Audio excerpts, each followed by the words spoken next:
présent à Monsieur Jean-Philippe Tanguy pour le Rassemblement national pour une durée de 15 minutes.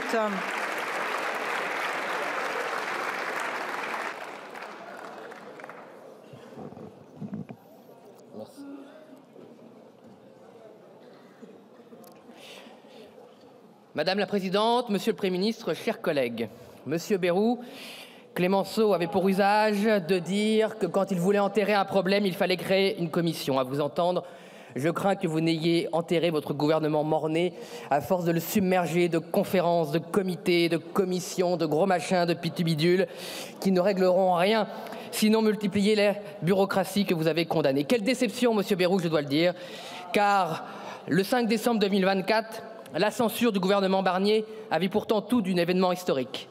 Pour la première fois depuis 1958, l'Assemblée nationale avait pu déjouer un 49.3 illégitime. Pour la première fois, la censure était soutenue par le peuple français contre un gouvernement minoritaire dans les urnes, dans les esprits et dans les cœurs. Pour la première fois, l'exercice du plus légitime des droits des députés ralentissait l'emprise corrupteur du parti unique contre la souveraineté du peuple.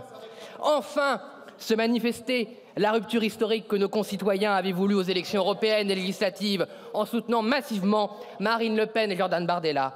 Oui, la censure arbitrée par le Rassemblement national et l'UDR avait rempli son office politique.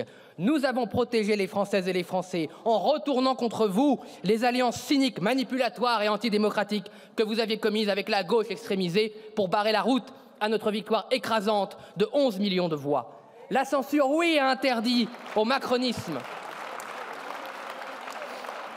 Oui, la censure a interdit au macronisme de continuer à tondre les classes moyennes et populaires, de spolier les retraités et les travailleurs, d'accabler les entreprises et les entrepreneurs, de solder encore et toujours notre parc nucléaire à nos voisins européens.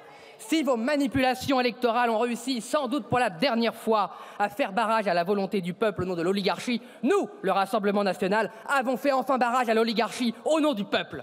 Oui, tout relevé dans cette censure de l'événement historique, tout aux yeux des Français, mais rien pour vous. Oui, car qu'avez-vous fait de cette censure et du message politique inédit qu'il portait? Rien. Fidèle à la nature nihiliste du macronisme, vous n'avez fait que détourner la prophétie de Nietzsche. Tout ne vaut rien, tout arrive, et cependant il ne se passe jamais rien, tant cela vous est indifférent. Car l'ultime mérite de la censure et des semaines pitoyables qui l'ont suivi aura été de confirmer aux Français votre vraie nature. D'un événement historique, vous ne voyez rien. Du peuple souverain, vous n'écoutez rien. D'une rupture démocratique, vous ne dites rien. Avec cette censure, la Ve République aurait-elle tremblé sans qu'aucun macroniste ici ne sente la moindre secousse ni aucune réplique? Encore aurait-il fallu pour cela que vous vous soumettiez au sens profond de la Ve République, celui du pouvoir du peuple, pour le peuple et par le peuple. Encore aurait-il fallu que vous obéissiez, chers collègues, à une certaine idée de la République, à une certaine idée de la nation, à une certaine idée de la France. Mais non, vous n'êtes gouverné que par une seule idée, l'idée certaine de vous-même. Avec cette censure, le chef de l'État aurait-il enfin embrassé au bout de 7 ans son vrai rôle constitutionnel, garant de nos institutions? Non, car aurait-il fallu qu'Emmanuel Macron soit un chef? Encore aurait-il fallu qu'il reste un État? Finalement, encore aurait-il fallu qu'Emmanuel Macron n'apparaisse pas pour ce qu'il est, le vide du pouvoir pour un pouvoir avide, le vide de son âme pour une âme avide. Le macronisme n'est qu'un trou noir dévorant l'identité de la France pour que notre nation se perde dans son déclin civilisationnel et social. Un trou noir dont le président de la République espère que la France ne pourra ressortir qu'à travers une Union européenne stérile, ce berceau sans enfants qu'annonçait Marie-France Garot. Alors, Monsieur le Premier ministre, la seule question qui vaille après cette déception est simple. Êtes-vous enfin du côté du peuple français, de sa dignité, de son identité, de sa liberté? Ou êtes-vous encore du côté d'Emmanuel Macron? Vous aviez pourtant, Monsieur Bayrou, tout prévu. En 2017, vous affirmiez, je cite, que vous étiez absolument sceptique sur l'hologramme qu'était Emmanuel Macron. Vous disiez encore, Monsieur le Premier ministre, derrière Emmanuel Macron, il y a les grands intérêts financiers incompatibles avec la partialité exigée par la fonction politique. On a déjà essayé en 2017 avec Nicolas Sarkozy. Ça n'a pas très bien marché. On a déjà essayé en 2012 avec Dominique Strauss-Kahn. Hélas, Monsieur Bayrou, vous étiez prophète, mais vous avez alors choisi le pire, Emmanuel Macron, puis les amis de Nicolas Sarkozy. Et même maintenant, vous courez derrière ce qui reste de socialistes défroqués que n'aurait pas renié Dominique Strauss-Kahn. C'est vrai, je vous comprends, ils n'ont pas l'air chers, les socialistes. Après s'être soldés aux insoumis, tout doit disparaître dans l'héritage des socialistes.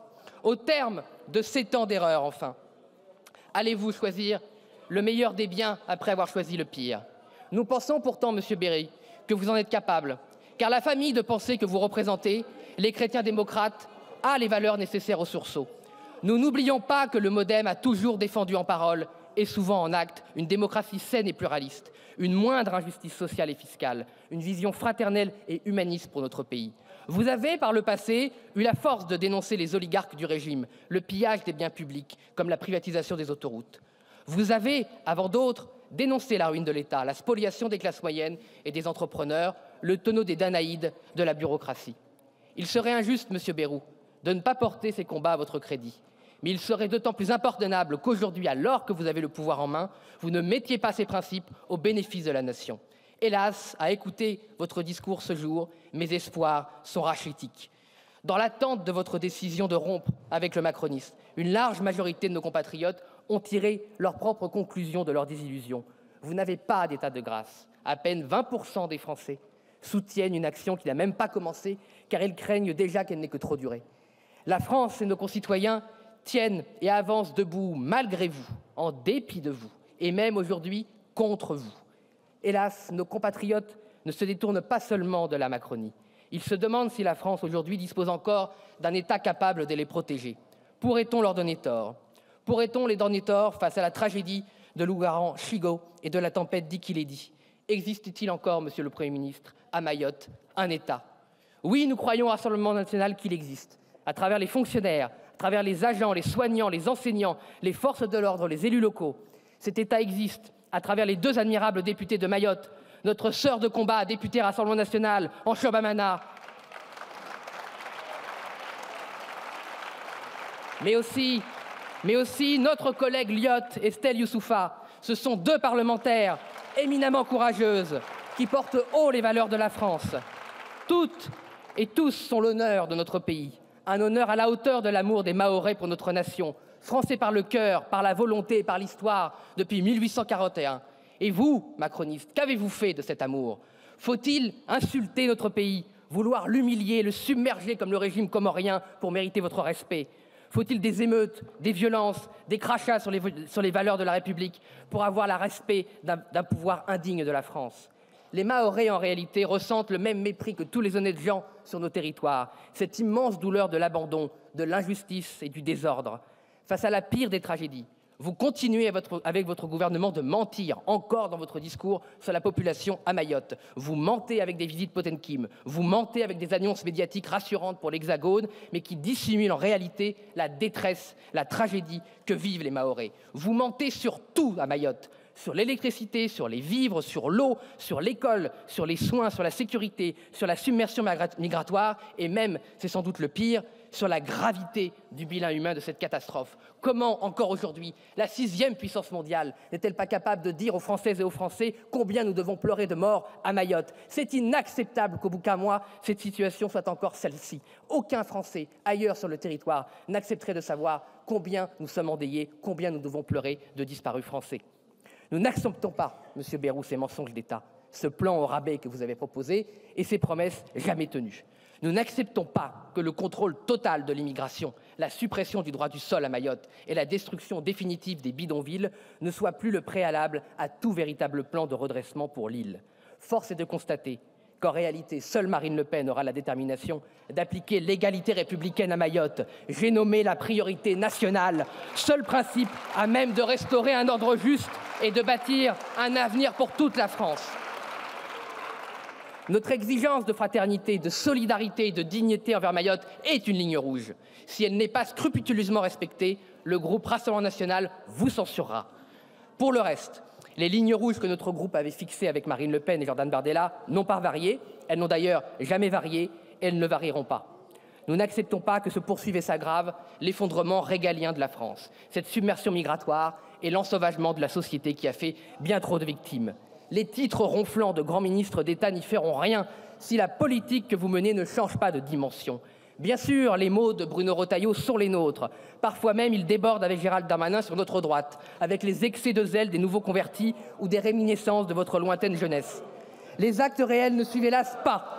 puisque vous avez les pieds et les poings liés par votre propre majorité, par un gouvernement abusif des juges et par une démocratie européenne qui ne cesse de s'immiscer dans nos affaires.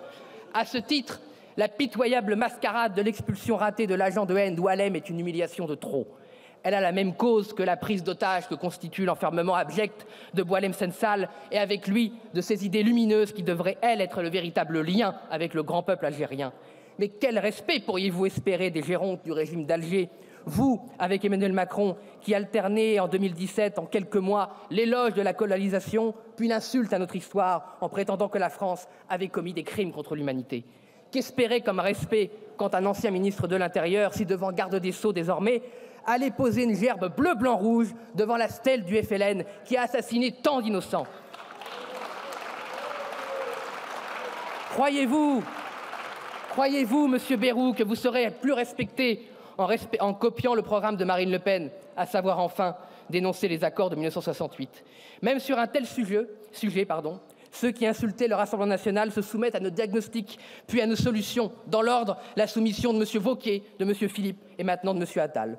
Ainsi, la ligne rouge dressée par Marine Le Pen envers Michel Barnier reste la même. Toujours la même.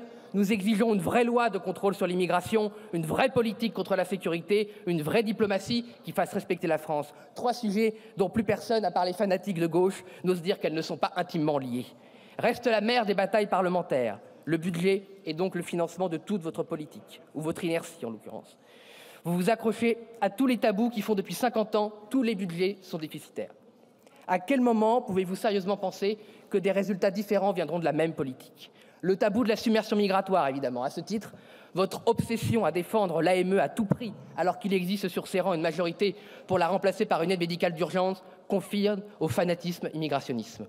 Le tabou, ensuite, de la contribution à l'Union européenne.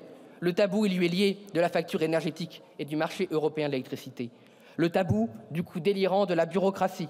À ce titre, M. Bayrou, vous avez annoncé un fonds de modernisation de l'État. Il existe déjà depuis 2017 et ce n'est pas en rajoutant l'IA qu'il sera plus efficace que l'échec qu'il a déjà fait. Seul frémit enfin depuis quelques mois le tabou de la fraude.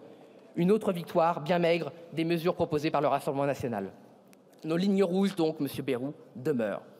Tout d'abord, le Rassemblement national se félicite que les retraites soient bien indexées, que les médicaments ne soient plus déremboursés, vous l'avez annoncé aujourd'hui, et que vous donniez plus de moyens à nos soignants et à l'hôpital. C'est une grande victoire de Marine Le Pen, qui a respecté seule sa parole envers les Français quand vous tous, macronistes et républicains, l'aviez trahi. Nous refusons, en revanche, M. Bayrou, encore et toujours, même si vous n'avez pas parlé aujourd'hui, toute hausse d'impôts global, faute de réaliser enfin de vraies économies structurelles. Restaurer la justice fiscale, M. Bayrou, ce n'est pas seulement faire davantage contribuer les plus privilégiés, c'est aussi et surtout baisser à due proportion la fiscalité des classes moyennes et populaires. Vous avez parlé des gilets jaunes, mais les gilets jaunes étaient en rupture de banc avec votre politique confiscatoire, avec la fiscalité sur le carburant, la fiscalité sur le fioul, la fiscalité sur le gaz. Si vous voulez répondre aux enjeux des gilets jaunes, Monsieur Bayrou, il faut s'aligner sur nous, à savoir la baisse de la TVA de 20 à 5,5 sur ces énergies. Ce n'est pas une ligne rouge, mais puisque vous avez parlé des gilets jaunes, c'est une évidence. Ce n'est pas les cahiers de doléances qu'il faut étudier, c'est baisser la TVA, baisser les dépenses contraintes, permettre de vivre à la France du travail. Nous déplorons donc, Monsieur Bayrou, d'ailleurs, que vous ne présentiez rien, désespérément rien, à la France du travail. La Macronie avait promis que la fin des allègements de charges mènerait à la fin des trappes à bas salaire et à la relance des salaires. Il n'en sera donc rien. La Macronie avait promis de favoriser l'industrie par la baisse des impôts de production et une réforme des règles ineptes du marché européen de l'électricité. Il n'en sera donc rien. La Macronie avait promis aux agriculteurs de pouvoir bénéficier enfin de prix rémunérateurs et d'être libérés de la bureaucratie et des interdictions de produits phytosanitaires qui vont mener à l'extinction de filières entières sur notre sol. Il n'en sera rien. La France du travail, les Français qui produisent des richesses, M. Bayrou, sont à l'agonie. Rarement a été aussi profond le fossé entre le fossé entre l'économie réelle et la spéculation. Alors que les défaillances d'entreprises atteignent des records, qu'une vague de désindustrialisation frappe notre pays. Les multinationales affichent un nouveau record de dividendes versés et de rachats d'actions frôlant les 100 milliards d'euros, une hausse de plus de 60% depuis 2019. Les surprofits ne sont plus exceptionnels, ils sont devenus la norme au détriment de l'investissement, au détriment de la recherche, au détriment des salaires. En réalité, le désordre régalien macroniste répond immanquablement au désordre économique et social. Autrement dit, Monsieur le Premier ministre, pour commencer à redresser la France, il faut enfin rompre avec le macronisme. Le voulez-vous? Le pouvez-vous? Je crois que non. Ce n'est rien, disait Henri IV, Monsieur Bayrou, en voyant que le coup de Ravaillac était hélas mortel. Mais personne, pas même le meilleur des rois, ne peut maîtriser des tragédies qui dépassent sa personne. Or, comme disait Charles de Gaulle, dans un drame où chaque peuple joue sa vie, il faut que des hommes de cœur aient le courage de voir les choses en face et de les dire avec franchise et surtout d'agir. Nous disons aux Français, tenez bon, on arrive. Je vous remercie.